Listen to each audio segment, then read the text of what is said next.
दिल्ली के तैमूर नगर में डेमोलेशन का काम आज देखने को मिला। डीडीए प्रशासन ने दिल्ली पुलिस और अन्य विभागों के साथ मिलकर अतिक्रमण के खिलाफ बड़ी कार्रवाई की। अवैध इमारतें और उनके ढांचे को डीडीए ने हटाया। दिल्ली उच्च न्यायालय के आदेश पर डीडीए प्रशासन ने कार्रवाई की। बीते महीने 28 अप्रैल को दिल्ली उच्च न्यायालय ने दक्षिणी दिल्ली में मौजूद तैमूर नगर नाले के आसपास 5 मई को डीडीए प्रशासन को अतिक्रमण हटाने के निर्देश दिए थे। इससे पहले कई बार स्थानीय निवासियों ने इस नाले में लगातार गंदगी जमा होने और उसकी बेहतर तरीके से साफ सफाई न होने के खिलाफ विभागों को शिकायत दर्ज की थी। अब तक 1 दर्जन से ज्यादा अवैध निर्माणों को ध्वस्त किया गया है। जो है 80-82 सिर्फ झुग्गिया के साथ साथ गांव के लोगों के मकान भी हैं, गांव के लोगों के खरक भी हैं जो बहुत समय से यहाँ रह रहे हैं। झुग्गी वाले लगभग 30-35 साल से यहाँ लोग यहाँ पर रह रहे हैं अपने परिवार के साथ।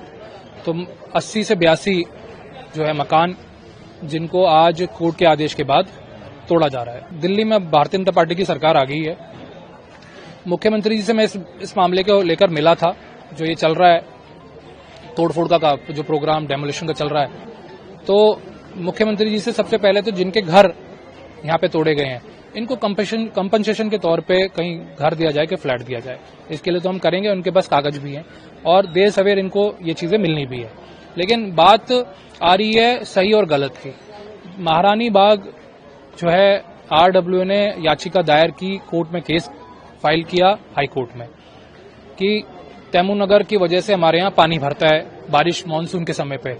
तो मैं महारानी बाग आरडब्ल्यू से ये पूछना चाहता हूँ कि आपके यहाँ 9 मीटर नाला है और यहाँ पहले से ही 17 मीटर था, तो पहले आप 9 मीटर को चौड़ा कराते या पहले आप यहाँ 17 मीटर को 27 मीटर कराते।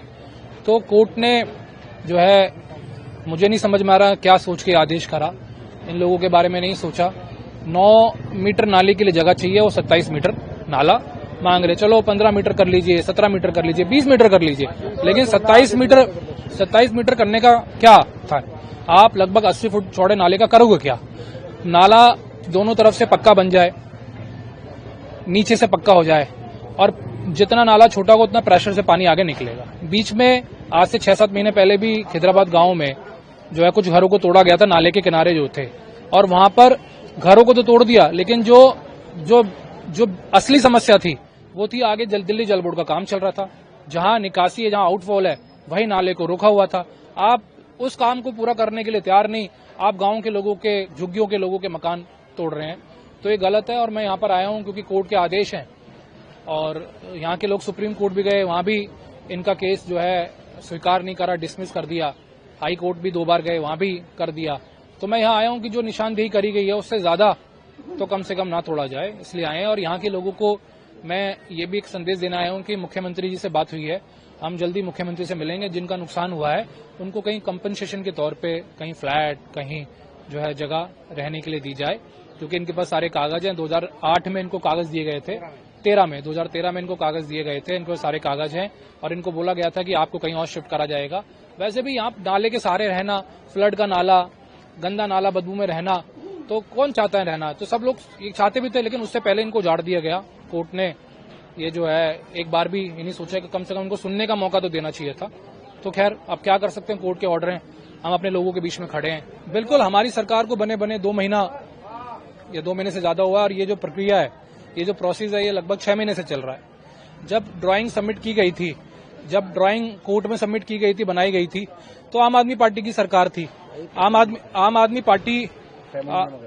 पार्टी जो है ड्राइंग को सही करा सकते थे, जो कोर्ट में लगाने से पहले ये बना के तो लगा के तो अधिकारियों ने दी है, तो इस ड्राइंग को ठीक कराया जा सकता था। लेकिन खैर वो हो गया, आदेश अब आने थे, लोगों का नुकसान हो गया। ये देखो पेमेंट भी जमा कर रखी है, ये जो है 81,000 रुपये पेमेंट जमा कर रखी 2013 में, ये झुग्गियां वालों से।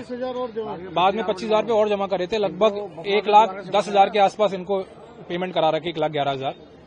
तो इनको जो है कहीं ना कहीं कंपनसेशन के तौर पे तो दिया तो जाएगा, चाहे उसके लिए मैं मुख्यमंत्री के पास जाना पड़े, चाहे स्वयं मुझे अपना वकील करना पड़े, हमें कोर्ट जाकर इनको इंसाफ दिलाना पड़े।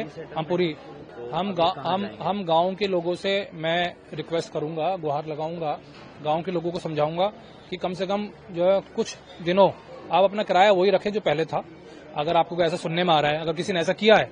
हालांकि गांव के लोग जो है बड़े भावुक होते हैं, बड़े जो है लोगों की मदद करने वाले होते हैं। ये हमारे गांव की सभ्यता और हमारे गांव की पहचान रही है। कोई एक आध कोई बोल रहा है तो हमें उसकी मुंह देखी बात पे भी ना आना चाहिए। अगर ऐसा है तो मैं गांव वाले सारे खड़े हैं मेरे आसपास, मैं उनको बोलूंगा कि जो आपके पास कमरे खाली हैं, जितने में आप रेंट पे देते आए हैं उतने पे रेंट पे दें। वहीं दिल्ली भाजपा नेता मनीष चौधरी ने कहा कि इस ध्वस्तीकरण अभियान में गांव की 80 से 82 झुग्गियां और मकान शामिल हैं। ये लोग करीब 30 से 35 सालों से यहाँ रह रहे हैं। दिल्ली में भाजपा की सरकार बन गई है। इस मामले को लेकर मैं मुख्यमंत्री से मिला हूं। इन लोगों के पास मकानों के सभी दस्तावेज हैं, इसलिए हम सरकार से अनुरोध करेंगे कि उन्हें इसके लिए मुआवजा या कोई विकल्प दिया जाए। रेजिडेंट वेलफेयर एसोसिएशन ने हाईकोर्ट में केस दायर किया था कि तैमूर नगर इलाके की वजह से उनके इलाके में जलभराव होता है। मैं यहाँ लोगों को संदेश देने आया हूँ कि हमने सीएम से संपर्क किया है और हम उनसे मिलकर इन लोगों के लिए कोई विकल्प मांगेंगे। हमारी सरकार करीब 2 महीने पहले बनी है और यह प्रक्रिया पिछले 6 महीने से चल रही है। दिल्ली में लगातार अवैध रूप से हुए निर्माण पर डेमोलेशन का कार्य किया जा रहा है। नॉर्थ टाइम्स पंजाब केसरी के लिए अजीत सिंह की रिपोर्ट।